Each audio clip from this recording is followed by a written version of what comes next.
Hello, in this video I'm going to be picking this Kwikset SmartKey Gen 3. You can see if I insert the correct key, I can open the lock. If I insert the incorrect key, I cannot open the lock. If I insert the correct key, rotate 90 degrees, take one of these change keys and push it in right here. I can then remove the correct key and rekey it for the new one. And the lock now works for the new key, and it does not work for the old one. The shim I'm going to be using to hit the sidebar is made out of this Peterson pick, a slimline pick. I filed down the top and filed off the hook, and then I put a small cut on the tip of it. Let's wedge that in the side here.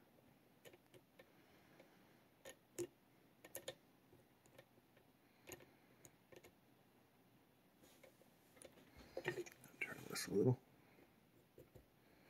There we go.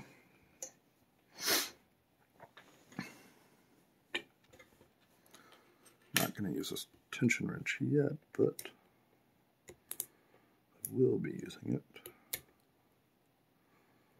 Part of how I'm going to pick this. Alright. Down on the lock. When this shim can move, that tells me that it's not picked yet. But I can. I'm going to try to twist the shim to put a little more pressure on the sidebar, while using the tension wrench just to tell me to rotate the plug if I do get it set right.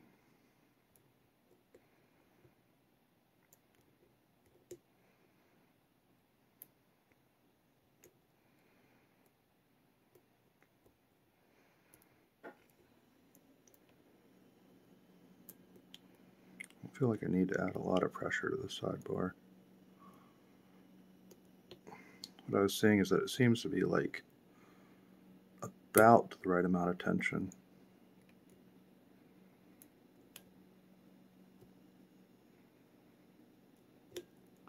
To keep it from getting caught on all the serrations or the false gates. Maybe not quite enough to always bind.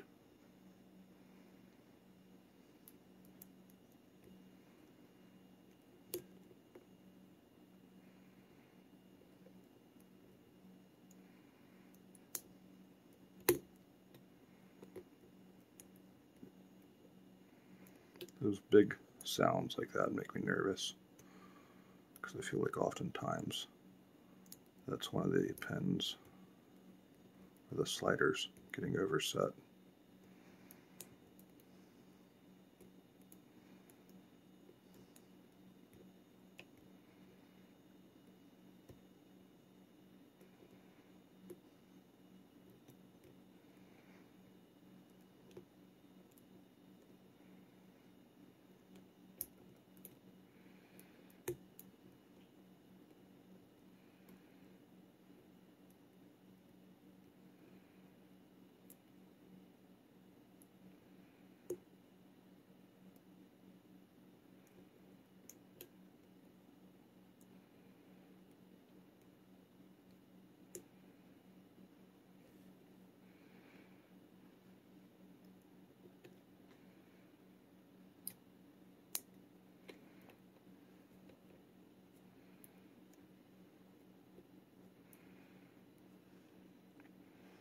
I'm not pushing on these quite hard enough.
It's like I use my right pinky, my left one wants to go up there with it.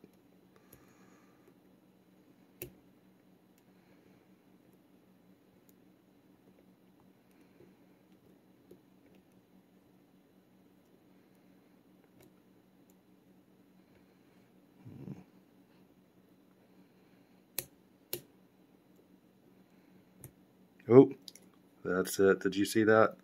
How that rotated like that? I hope y'all. That's the magic moment right there. Yeah, that's really stuck in there. Cool. Alright, so we're going to pull this out slowly. I've noticed I use more tension than I need to pulling this out, so nice and slow. There we go. Yay! I'm happy about that. It's easier said than done. Hopefully I didn't go off camera there when I just pulled that out of the little thing. Alright, so I'm going to take this apart and gut it, and you can see what's inside.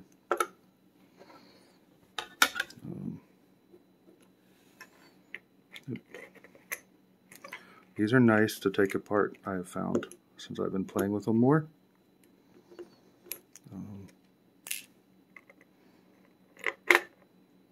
Here you can see the core. So I also have a Gen 2 over here, and the outer cores are interchangeable, which is kind of neat. So if you want to, like in this case, make a yin-yang thing with the colors, you can do that.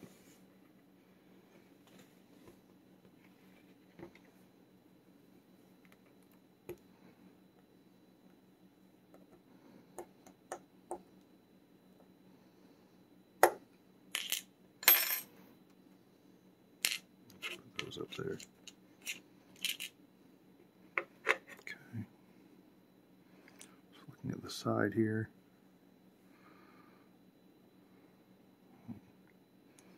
Turn it some. There you can see the sidebar right there.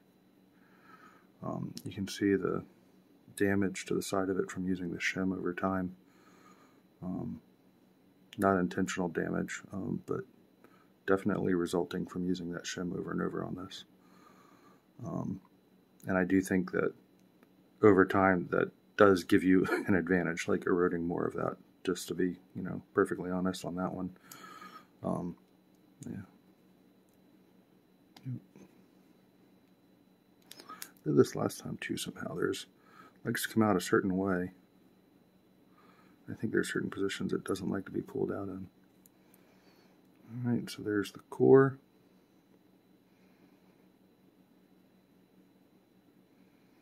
So that right there.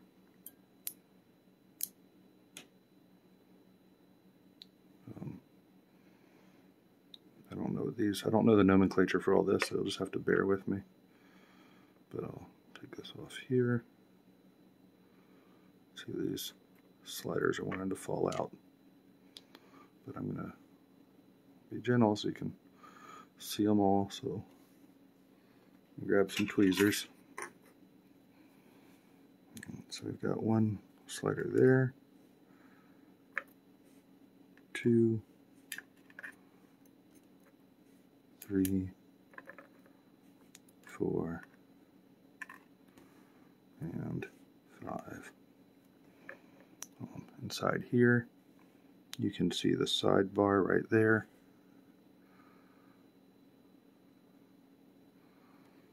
On the reverse side, you can see the 2 springs held in by, I think these are plastic bands. I'll give you a close-up view of each of these sliders. Try to get it to focus if it can. You can see the false gates on the side there.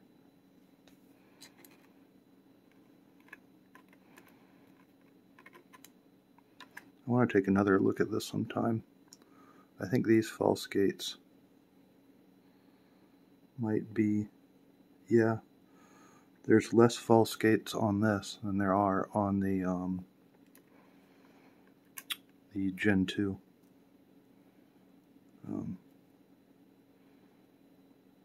It's interesting because, yeah, I see looks like 4 false gates here and a much wider true gate on this Gen 3.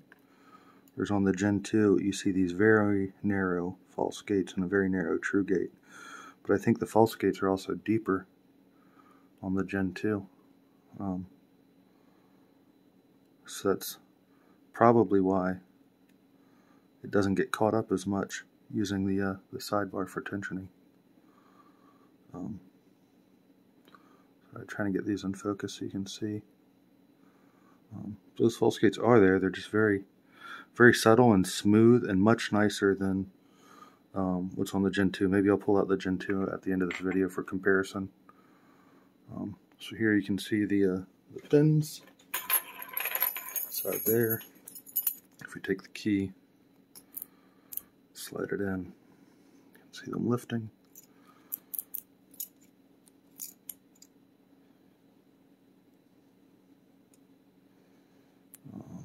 Yeah, so I think that's it. So if you're just interested in this guy, that's where I'll probably stop the video there. If you're interested in much better videos on the naming of the parts and taking it apart and just understanding the lock in general, I'll put links to Ru1's video and MrBlack-Magic's video. Those are 2 good videos if you're interested in learning more about the Gen 3 and how to pick it. Those are the videos I watched. While I'm doing a video and while we're looking at these close, just for grins, I'm going to go ahead and show you a Gen 2 core for comparison. So here's a Gen 2 core. On the outside, it looks almost the same, I think. You can see here on the outside, it really does look, I'm not sure if there's any differences in those cores. Those cores might even be interchangeable. I'm not sure. But you can see the cores look pretty much the same. The difference is in the sidebar here. On this one, you have this rounded sidebar, whereas on this one, you have this very solid corner edge sidebar. And I believe this one's called the reverse sidebar, where the springs are pushing it into the lock. On this one, the springs are pushing it out towards the core here. I'm going to take this apart so you can see it too, because I think it's kind of interesting, and we can take a look at those sliders and see the differences real quick while we're at it. Alright.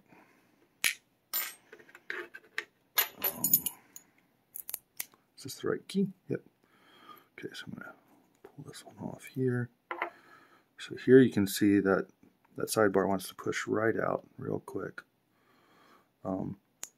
I don't understand the complete mechanics of why this sidebar allows me to tension with a tension wrench and this one doesn't. I think when I'm tensioning here, because it's rounded, the force does get transferred into the lock. On this one, because it is not rounded, it is hitting it almost perpendicularly. So less of that force is actually getting transferred to these. More of it's just locking the lock up. And to allow the correct key to work, that's why they use the reverse springs to push it inward. But I think it's the rounding versus the hard edge, the hard corner, is a significant part of that. So go ahead and pull that sidebar out. You can see we've got the same springs that are in the Gen 3. These super tiny springs that are easy to get lost. Alright, and I'll take this off. You can look at this. Okay, so here you can see it looks pretty much the same there. Let's take a look at one of these sliders and compare it. Yeah, you can see the difference right there. You can see that slider. It's got a much narrower true gate than this one on the Gen 3. Sorry, I'm trying to get it in focus for you, where you can see the difference. So the one on the right is going to be the Gen 3, and the one on the left is the Gen 2. And the Gen 2, I'm trying to get it to focus here and show you, but there's actually 6 false gates that I counted on every single one of them, which makes picking that lock like picking the serrated lock from hell, to be blunt. I tried picking one of these, and what's nice about these Kwikset locks is you can sort of very quickly, like, progressively pin it. It's actually really quick to progressively pin this for like one pin or one slider, or 2 pins or 2 sliders, and use tension. I have not found the nice middle ground with this yet. It seems to me that when I was trying to pick the Gen 2, I had to use, like, to have any progress, if I did heavy tension, here's the issue: if I used heavy tension and I lifted up on one, it would oftentimes, like, jump too high and get overset. The amount of force I would use would overset it. But if I used too light a tension, it's very easy for them all to reset. I'm guessing that the correct way to pick it is some combination of using light tension to lift, then applying heavy tension, and learning to feel for one that is in that true gate versus one that is in that false gate.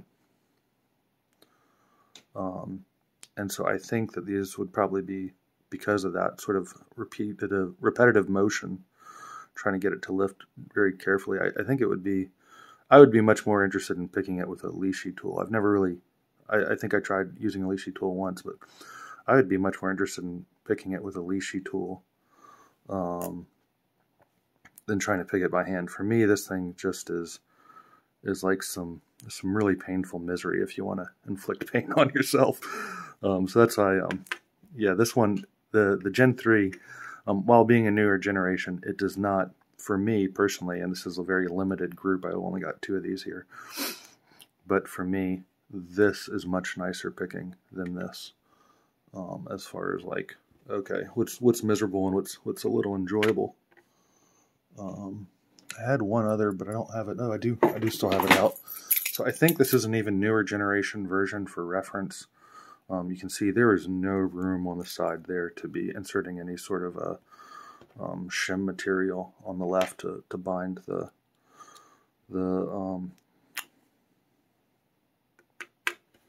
I am drawing a blank right there. Not a locking bar, but yeah, sidebar. So there's no room on the side there to slide any shims. I haven't looked the videos up yet. I guess people actually tension it through that reset hole. More power to them. That sounds interesting. I'll have to watch a video sometime. But yeah, I think that as far as practical application, I think a method of decoding with the leashy tool, by doing like the jiggle test, or using, I don't know who manufactures it, but using the scope to look inside and observe the position of the sliders and compare that to like a known chart to map out the correct keying, and then cutting a key. I think as far as practical application goes, that's a lot more practical. But for picking practice, that was my single pin pick of the Kwikset Gen 3. I know that video got a little long, but thanks for watching.